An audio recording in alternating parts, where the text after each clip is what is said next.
pangpar bantu men ansi chan tha kan ngai lewa boy pa sa rian truan ha usi kan nun in thong tha chi mu si ngai chi na ngai lo ding in kan chi le chi nun le nun tin kum pe kin truan ha usi hoi do tu le a dung zal kan lai lo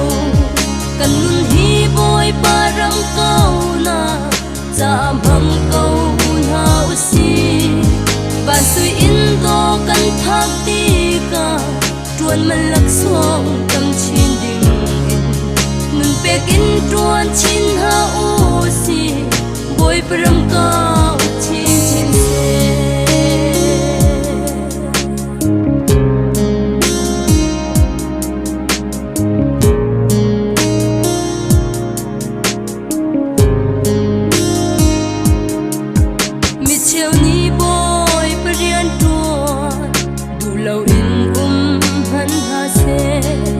san tha kan ngai mi vial te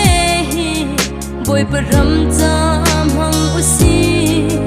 nun pe kin tuan chin ha usi kan ngai mi chol va di la boy pa cha ui mi ngai lo in mang usi pe chin usi boy do thulai a sung zal kan lai lo kan nun hi boy parang kau na cha bhang kau na usi ban sui in do kan thak ti ka truan man lak song tam chin ding in nun pe kin truan chin na usi boy parang kau chin chin se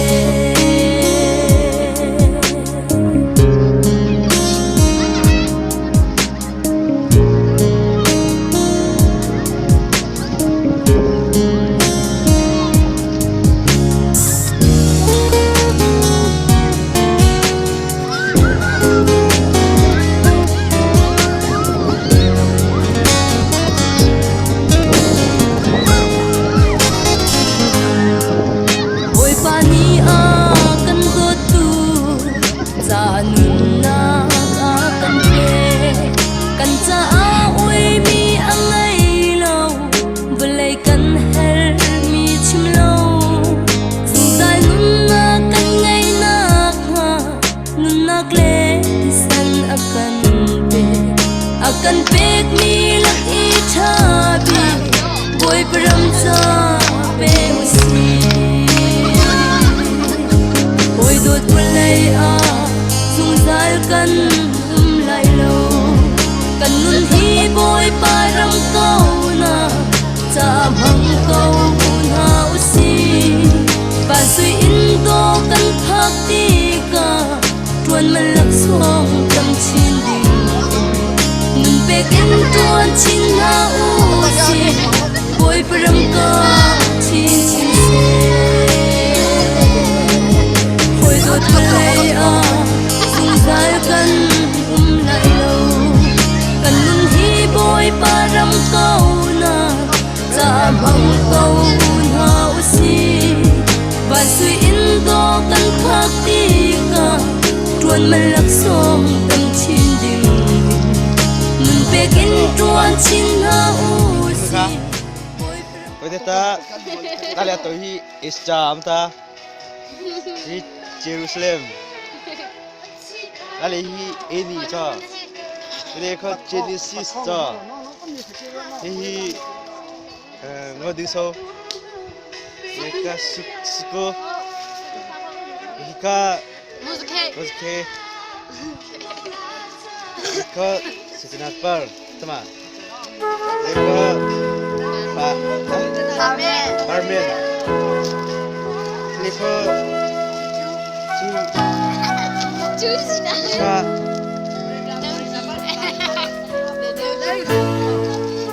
Dia atu dah cukup. Mo boy pa kay miswal hi zai han ka si nan ha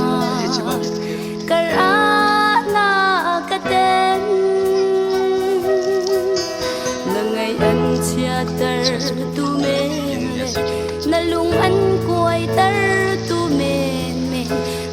lâu mô dây ruộng hen canu nam han mi phi mi rum mi thong cha dam pi la ka nakarten canu na hang tu boy Demi ni bersama.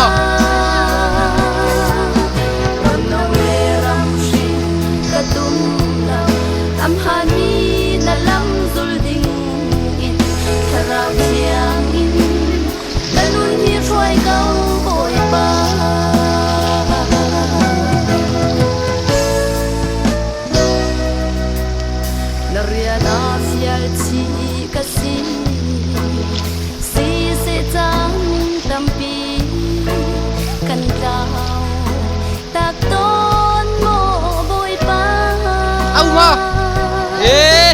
Simhan se pusa khatna ka atlawi tu pa khat ka saya biar biji kipa eh. na ven sung zal ti kang hal mi fi mi rum mi thon Eh. Tahu kita ini. Eh.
chua na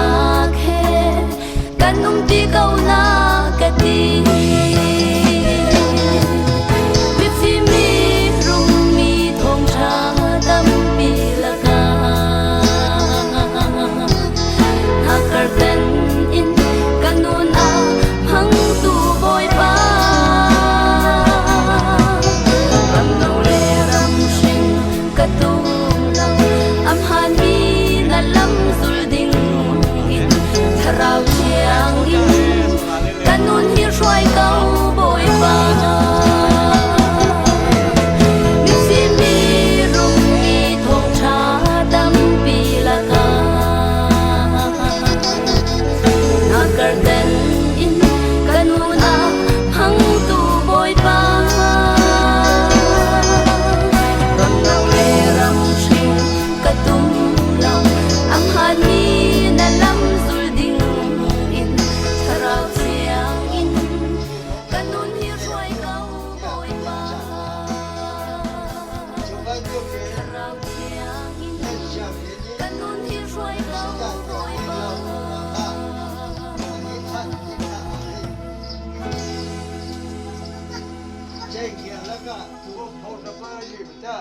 มาหลอกรอสัมเตตาอาจจะไม่รอเห็นที่เช็คเซว่าพันธุ์ที่เตว่าบีป้าอาจจะเห็นเตเที่ยขาดสละอนุบชับตาจอดว่าบีป้าโมโตเช็ค